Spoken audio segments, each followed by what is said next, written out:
Let's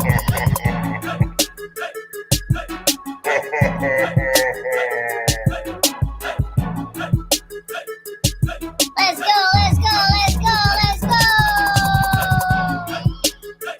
Hit the like, hit the like, hit the like.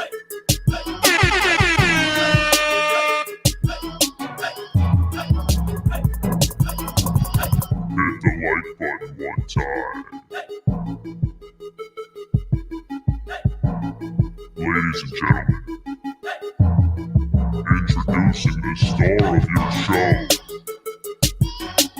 the leader of the sickos, DJ Eastwood.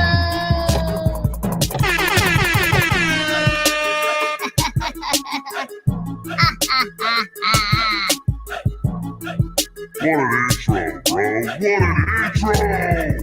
Let's go.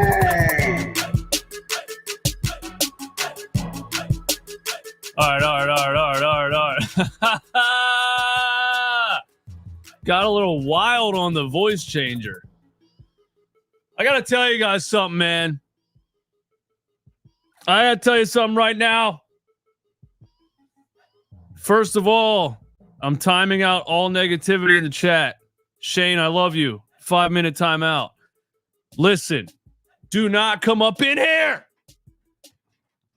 Don't come up in here, bro. Game 6 must win in Philly. Don't come up in here and be like, I'm sorry, Eastwood, but they're losing tonight. Come on. Come on, man. You can't approach things in life that way. You can't go outside and be like, I'm going to get hit by a bus today. Because the universe might give you what you ask for. I love you all. But positive vibes, positive vibes, positive vibes. Here's what I got to say. Shane, I'll see you in 5 minutes, buddy. No hard feelings. You just happen to be the one right there, bro. I'm sorry.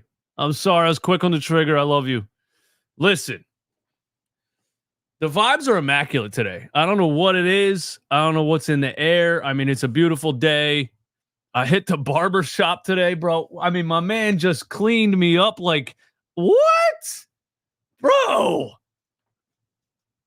I don't even recognize this guy. Who did I hire somebody else? I feel like the vibes are just immaculate today. I want you to know I was driving around with the sunroof open. I stopped at Starbucks. I was just sitting there chilling. I was just happy as a clam, dude. You know, I just feel it feels good. It feels good today. And New York's coming into Philly. New York Knicks are coming into Philly, and it feels good today. That's what I want to say. I just feel good things. I feel good things, man. I'm going to tell you right now. Tonight, Sixers, Philly, Sixers, Knicks, Game 6 might be a blowout. It might be a blowout. I feel like the Sixers in this series have been putting the pressure on. A lot of games we should have finished. I mean, realistically, we beat ourselves. I don't care what Knicks fans say. I don't care how many Knicks fans are in here. We beat ourselves a lot of these games. And we haven't really had. Last game we beat ourselves too, and Tyrese Maxey pulled out some hero shit. We haven't had a game yet where we didn't beat ourselves. If the Sixers just get 2 games right now, Maxey saved the season. All right, that shit was over. We still haven't had any games in this season where we haven't beat ourselves. If we just get 2 games where we finally don't beat ourselves, the Sixers are winning this series. And I just feel like tonight is going to be the start of that. Tonight is going to be the first game of the series where we don't beat ourselves. Where we come out hot, which we've come out looking good every game so far. We just always shoot ourselves in the foot, right? It usually starts the first time Joel Embiid goes to the bench. And I could go on tangents about the negativity on Joel Embiid right now and all those types of things. It's ridiculous. I mean, the guy's getting double teamed, triple teamed. He's playing on one leg. And yeah, I came at him in game, 4, where he had a 1 point in the fourth quarter. And I came at him a little bit before Maxey saved the day in game 5. But at the end of the day, Joel Embiid's playing on one leg with one eye and is getting doubled and tripled all game long. And he still put up a 19-point triple-double with 16 rebounds, guys. 19, 16, 10 assists, and 4 blocks. I got people out here that don't really watch the game that closely telling me, man, Embiid's a bum, dude. I'm tired of it. I'm like, 19, 16, 10, and 4 blocks on one leg? You got to understand, this is the best defense in the league, the New York Knicks. And you've seen what happens to Joel Embiid against playoff defenses like the Boston Celtics in years past when they throw the kitchen sink at him. He needs somebody on the perimeter to take the pressure off. There's only so much a center can do. Tyrese Maxey in game 5 was that guy. And that's my prediction for tonight. I'm feeling it. I feel like the Sixers have been putting the pressure on. They've been right there. They've been at the brink of having a dominant game, and they've shot themselves in the foot every time. I feel like this is the one where the Sixers actually execute and have a start to finish great game. And I want to say this. I said something as a joke the other day. First of all, I tweeted before game 5, and I said the only thing that's going to save us is a Tyrese Maxey 50-point game, and he dropped 46. Did not know that he would score 7 points in 27 seconds. He hit a 7-pointer to tie the game and send it to overtime. Let's call it what it is, a 4-point play, and then a logo throw. I mean, just no team in NBA history has ever lost a playoff game being up by 7 points with under 30 seconds left. Ever! Tyrese Maxey did something that's never been done before to save that game. That's not normal. I'm telling you guys, that's magical. That's Nick Foles 2017 Super Bowl type of stuff. That's stuff that you can't explain in the realm of the reality that we live in. It's something bigger than that. And I feel like, and I said this jokingly before the season started, I believe, or when we were down 2-1 or whatever it was. No, we were down 3. I said it before game 5. I said, what if we get just a magical Tyrese Maxey run and win this series? And I'm telling you guys, what if we get just a flat out historic 3-game stretch from Tyrese Maxey to upset the New York Knicks in this series? I mean, that would just be, what he did in game 5 was legendary. That would just be legendary. I want to talk to you about something that definitely needs to happen. Thanks for being here. Thanks for tuning in. Thanks for participating. Thanks for being active in the chat. I love you all. 337 in here now. Close out the chat one time. Hit the like button. Let's get that 335 up over 500. The only way we can do that is by you showing me love and helping out the YouTube algorithm by just hitting that like button. I know it's stupid, but that's how it works.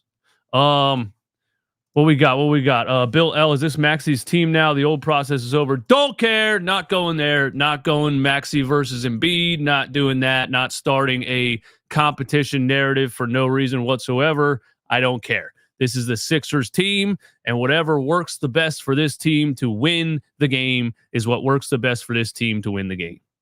I don't care whose team it is. I don't care if Kelly Oubre drops 45. That's not going to happen. But I don't care. I did say that what I'm saying is in the next couple of years, I think Tyrese Maxey grows into that as Joel Embiid declines. But right now, I don't care. I mean, don't forget, Joel Embiid had 50-point game in game 3. We got short term. You guys are Dory from Finding Nemo. You got short term memory loss. All right. You walk 10 feet, you forget where you came from. You watch game 6 or you watch game 5 and you completely forgot what happened in game 3. Joel Embiid had a 50-point playoff game in game 3. Why can't just one guy have a great game and then another guy have a great game and we say, hey, we have 2 stars on our team. We have 2 guys that could take over.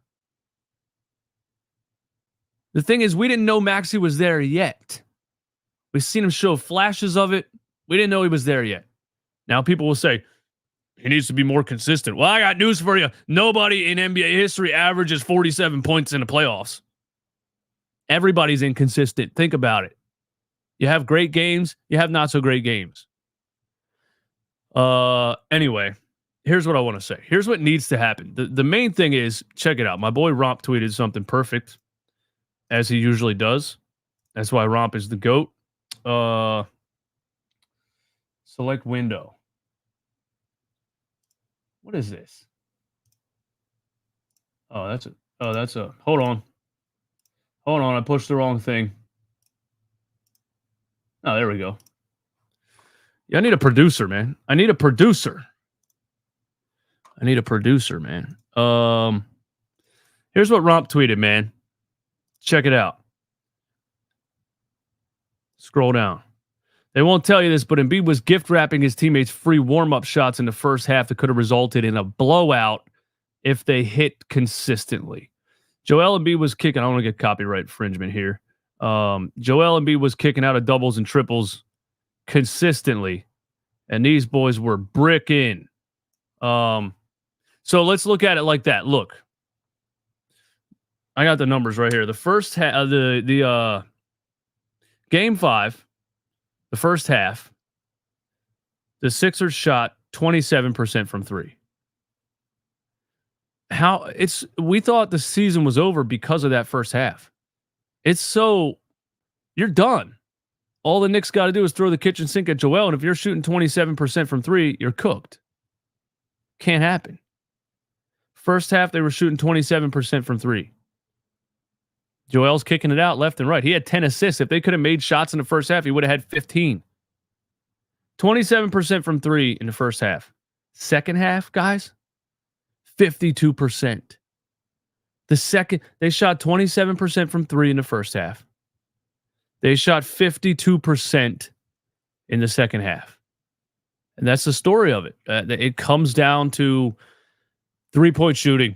It's sad, but it comes down to makes and misses here because of Joel Embiid being a dominant center and the fact that the Knicks' main strategy, everybody's main strategy, is to try to take him out of the game. Double team, triple team, weak side doubles, strong side doubles, doubles before the catch, doubles after the catch. Tom Thibodeau's defense throws everything at him. It's all about, can you make them pay when they do that? And Tyrese Maxey, game 5, made them pay when they did that. I think the pressure's on New York right now because now Tyrese Maxey has a level of confidence that is through the roof. And you saw kind of parts of game 5 where he backed up a little bit, but at the end of it, the end of the fourth into overtime, Tyrese knew, if I don't take this game over, if I don't play like a superstar, we're done for. And he just went ballistic. And you saw this level of belief in himself that just lit up the damn arena. And I think he goes into tonight carrying that same level of confidence. I'm not Robin. I'm not a sidekick. This team needs me 100% just as much as they need Joel Embiid. Because if they're going to play defense on him like that, I got to make them pay. And I think the pressure's on New York because if they continue to do that, Tyrese is going to make them pay. And then you saw in the fourth quarter of game 5, they started doubling Tyrese. And then Joel had some one-on-ones. And what does Joel do in a one-on-one? Easy money, bro. Hartenstein foul. Robinson foul. Pump fake and one. All that. You can't stop Joel one-on-one, even on one leg with a paralyzed face. So I think the pressure's on. If Tyrese Maxey continues with this level of confidence, I'm not saying he's going to drop 46, but if he just continues with this level of confidence, the pressure's on New York because pick your poison. Who are you going to stop? You're going to double Tyrese? Joel's going to cook you. You're going to double Joel? Tyrese is going to go off. So the X factor in this game is the same X factor that was in the end of the fourth and overtime of Game 5. It's Tyrese Maxey, his level of just attacking and making them pay for double and Joel, and the overall three-point shooting of the team.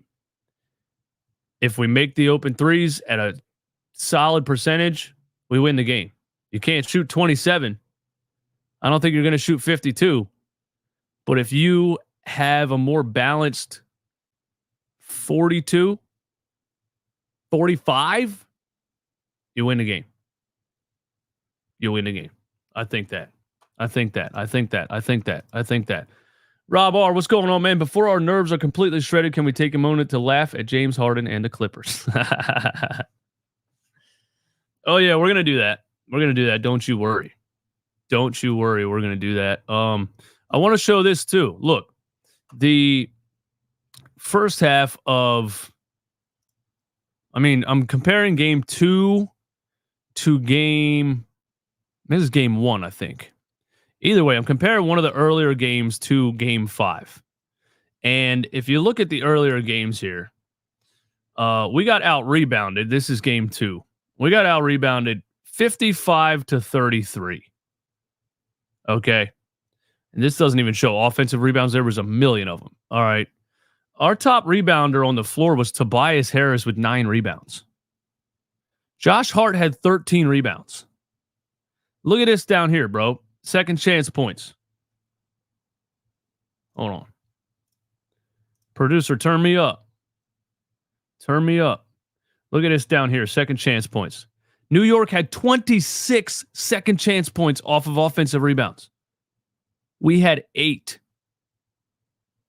And they had 27 fast break points off of offensive rebounds. We had 11. And we were still in that game and still close enough to inevitably get screwed by the referees at the end. That's game 2. Game 5. Look at the difference. Game 5. Leading rebounder, Joel Embiid with 16, which holds Josh Hart to 9 rebounds versus the 18 he had in game 2. So Joel was fighting his ass off on the boards, comes away with 16 rebounds, and people aren't going to talk about this, but that 16 rebounds and what Joel Embiid did defensively and rebounding-wise was just as important as Tyrese Maxey's 46 points. Keep that in mind. Joel Embiid led the team in assists, but yeah, his rebounding, holding the Knicks to a lower offensive rebounding number.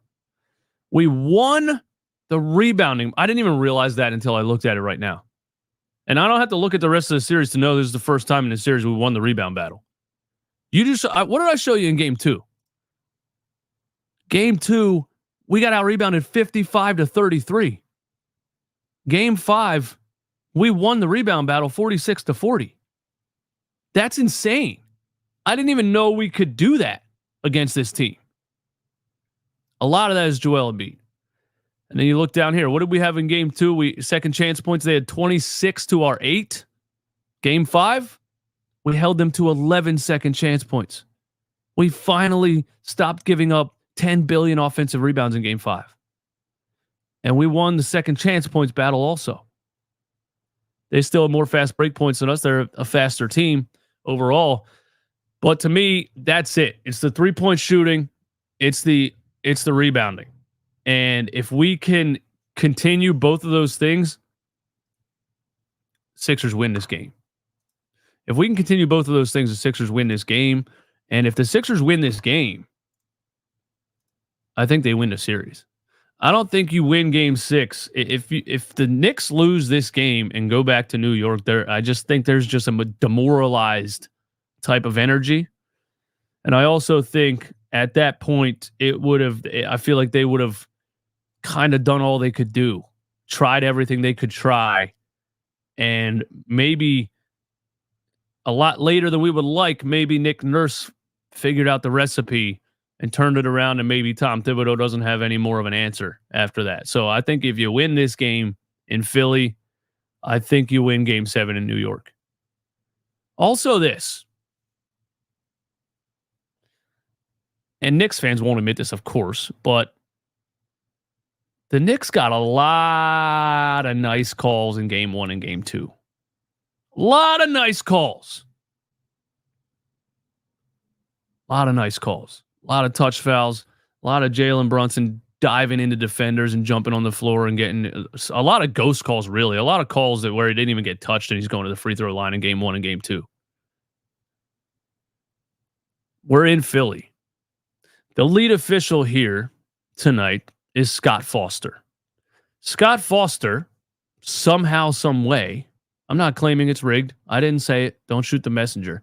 Scott Foster has a 73% home win rate.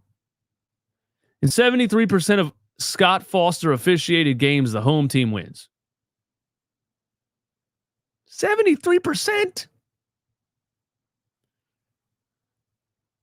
And the NBA wants a Game 7 in New York City like Bobby Brown wanted insert drug reference that I can't say on YouTube. The NBA wants a Game 7 in New York City, the biggest basketball market in the world. The NBA wants a Game 7 in New York City. I don't know what happens in Game 7, but I'm just saying, outside of being a Sixers fan, as just a basketball fan, just an NBA fan, I wouldn't be shocked if finally the 76ers are the ones that get a little bit of a generous whistle tonight. And you know what? We deserve it. So there's that too.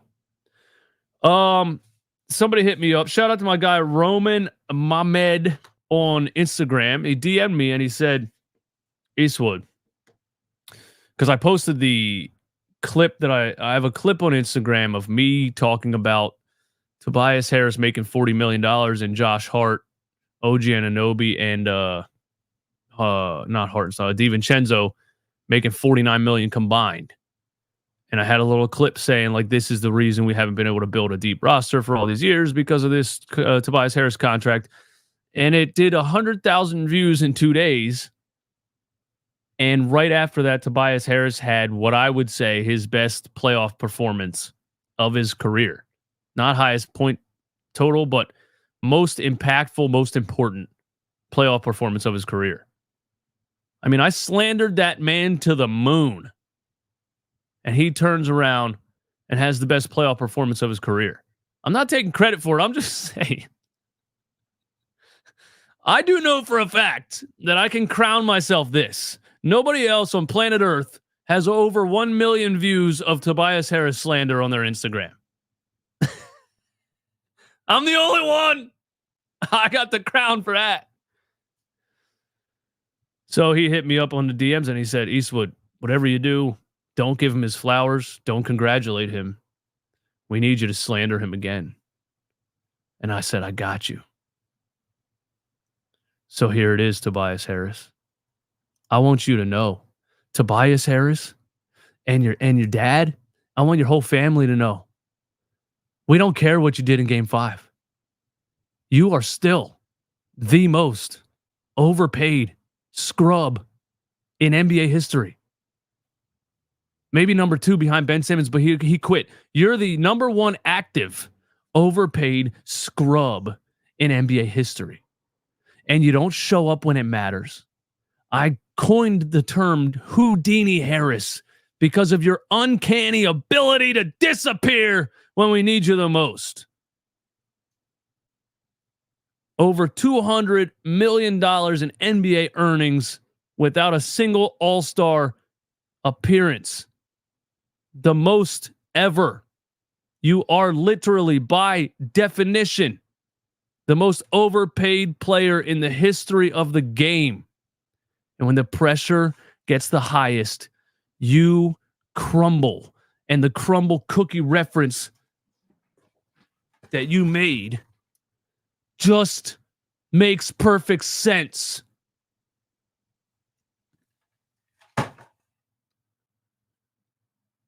There you go. If he has a good game, we'll give him his flowers.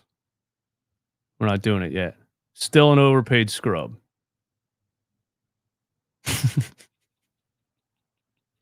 What else did I want to talk about on this thing? Oh, yeah.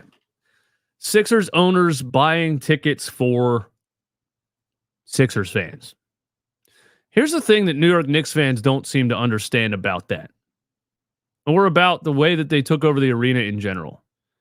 And actually, most people don't seem to understand how the New York Knicks took over the arena. Okay, this is basic economics. New York Knicks fans acting like they won some kind of war. New York Knicks fans acting like they walked down to Philly with a bunch of muskets on horseback, and Philly conceded and waved a white flag and they took over our city.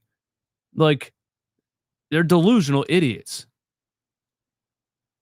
This is basic economics. You took advantage of geometrical inflation.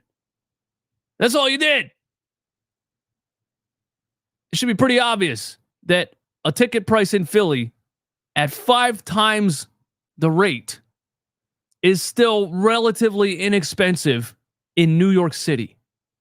So yeah, the $300 ticket in Philly, and most people said I can make a $1,500 profit right now because these fans want the tickets. Bam. So these normal everyday people that have season tickets made a big profit, because to you that wasn't a lot of money because your city is so much more inflated than Philly. You didn't do anything revolutionary. You just bought tickets at a price that is so high that season ticket holders in Philly sold them because they were like, that's a lot of money, I'll take that. You didn't show up to the arena and intimidate somebody. It's just all you did was took advantage of the difference in inflation and ticket prices. Like if I buy a coffee right here, it costs me $6. You buy one in New York, it costs you $27 and probably sucks. Because fuck New York. And what the fuck is a chopped cheese? It's called a cheesesteak, you dumbasses. All you did was took advantage of economics. You didn't do anything impressive. So Sixers owners go out and give out 2,000 tickets to Sixers fans. Look, I don't want to downplay that. I think that's cool. I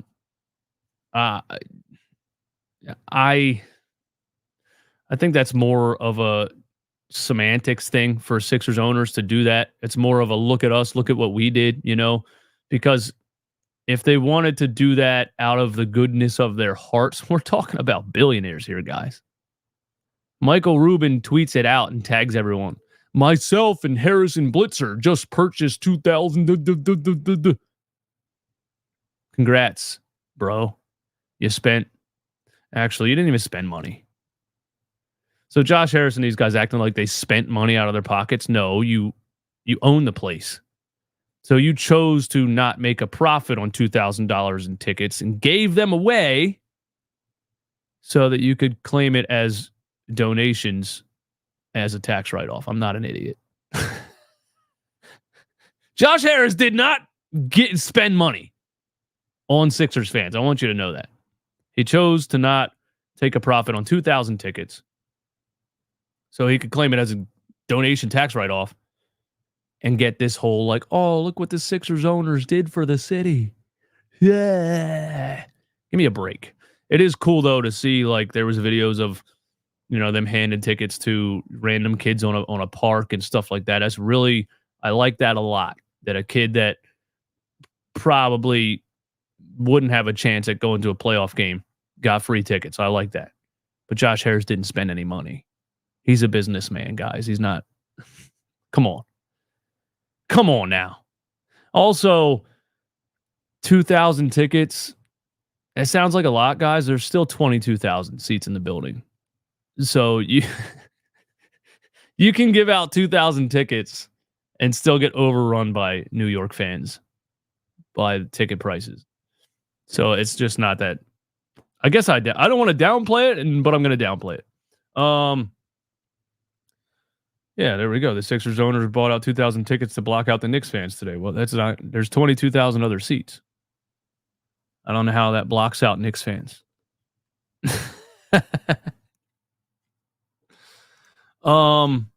Yeah, let's laugh at James Harden and the Clippers for a second. The Clippers lost last night. James Harden had a whopping, and I want to say this because the beginning of the season, I was making all the videos saying the Sixers won the trade and laughing at the Clippers and all those things, and Harden stands were still coming at me. Now, of course, my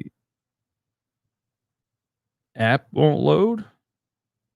Okay, there it is. How about Wednesday?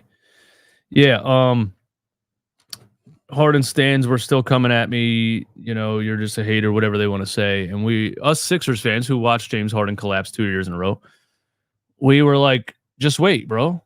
Just wait until it matters and watch what he does. We watched him when it mattered. Yeah, he had 2 good games in the playoffs. He was the worst player on the floor for the rest of the series at a -89. Last night, series was tied 2-2, right? With Dallas. Yep, Dallas up 3-2 now. Series was tied 2-2. A game to go up 3-2 in LA. James Harden, 2 for 12, 7 points in 32 minutes, 4 turnovers, a -25. It was too easy to predict, guys. Way too easy to predict. It was too easy to predict. This is what James Harden does when the pressure is the most. Even when he was his healthiest. Now he's 35-year-old immature party animal who doesn't take care of his body. You think he can drag a team through the playoffs? Come on, man. More importantly, they played without Kawhi Leonard. Injury, illness. We knew, man. We knew when they put that Clippers team together. First of all, we knew the Clippers were the only team that were going to offer anything for James Harden because they were like, listen, we got guys on expirings. We'll put James Harden on this squad, and if it works, it works. If it doesn't work, we'll blow it up. They re-signed Kawhi, but why do you think they haven't re-signed Paul George yet? Because they're going to clear a shit ton of cap space if this team is a first-round exit. And I got news for you guys. Luka Doncic is getting out of the first round. Kyrie Irving cares about basketball right now. There's definitely been seasons where I've felt like Kyrie Irving doesn't really care about basketball right now. Kyrie Irving cares about basketball again, and he's dangerous when that happens. And the Mavs have improved their defense with Daniel Gafford and some other players. And the Clippers aren't winning that series. So they trade for James Harden. I have battles with James Harden stands for the whole season, trying to tell him it ain't going to work out. And so, and a first round exit. Sixers might do the same thing. What if the Sixers and the Clippers, all the talk all season, Sixers and Clippers both lose in the first? Also this, Russell Westbrook, who I've been saying hurts you more than helps you. His entire career. Incredible athlete. Can't shoot the basketball to save his life. Hurts you more than helps you. The lowest, IQ lower than Paul Reed. Hurts you more than helps you. Russell Westbrook is 9 for 40 in the series. Bro, the guy stinks, man. He's the reason Kevin Durant left OKC back in the day. Come on. Read articles with inside source saying Embiid has to retire after this year. They're not telling us everything with his health. Where's the article? Who's the inside source? Thank you for the super chat, but I'm not going to go over to theonion.com and read whatever that is. Do I have anything else to say? Oh, yeah. Last thing I'll say before I get out of here. Thank you guys for being here. Not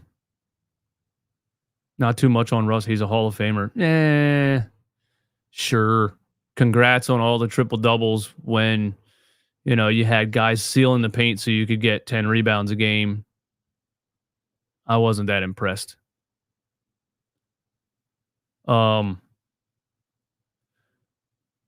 James rumors are starting, guys. Free Buddy? Hell no.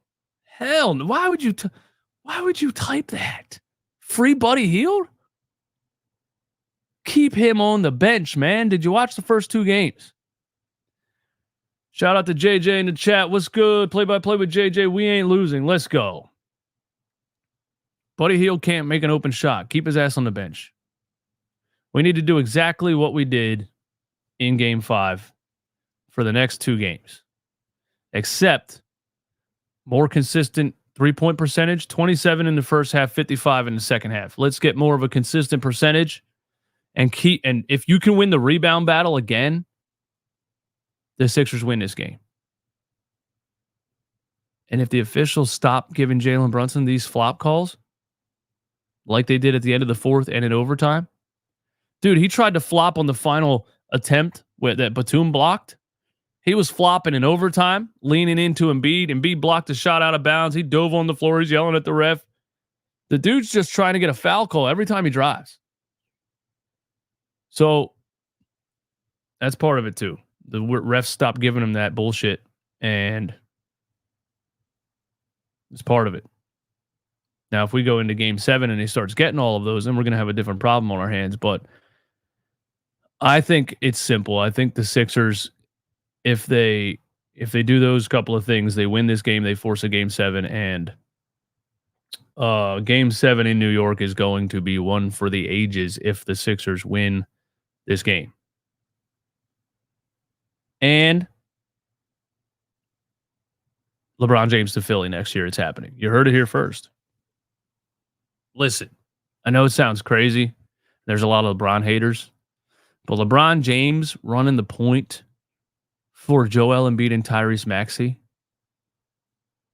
Why wouldn't he? Why wouldn't LeBron want to do that? You just got swept 2 years in a row.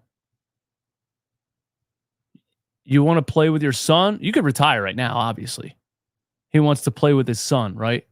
He wants to be the first player in NBA history to play with his son on the same NBA team. You could retire right now, or you could play 2 more seasons facilitating the ball to Tyrese Maxey and Joel Embiid. LeBron's coming to Philly. You heard it here first. But that doesn't matter.